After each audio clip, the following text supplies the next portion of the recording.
Okay, just a quick video so you know what to do when you get back an assignment that looks like this, okay? So if you get back an assignment that looks like this, you're working on editing or possibly revision or possibly both. This is clearly editing. And all you want to do when you see this is just press that button right there. Okay, it will give you the formatting that I gave. Press that button, accept the suggestion. Now, if I've made a mistake, right, if you think that I haven't done it right, you could always cancel and reject that suggestion.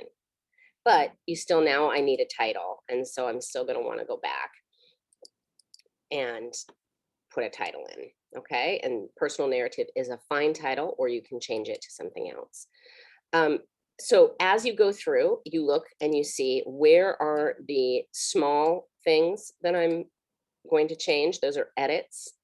Edits are like spelling and grammar and things like that. And I do that for you. All you have to do is just click to accept those changes, and the edits will be changed. Now, there may also be revision notes, and that's where you want to do something different, right? So when you get a revision note like this is great. I'm into the story. I'd really like more details about what everything was like and how it could be different from home. Could you show it instead of telling it?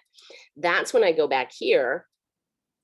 And in this 2 or 3 sentences, I'm going to add some description. So I'm going to add it in the body of the text. And once I've done that, then I'll click off of this, right? So I'm actually going to leave that there so the student can still have that.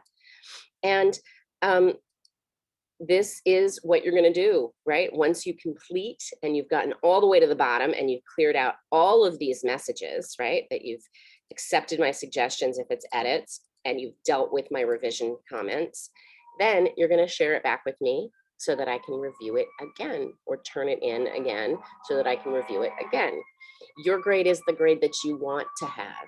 So you can work on this as many times as you want, and I will give you feedback to get it to the next level.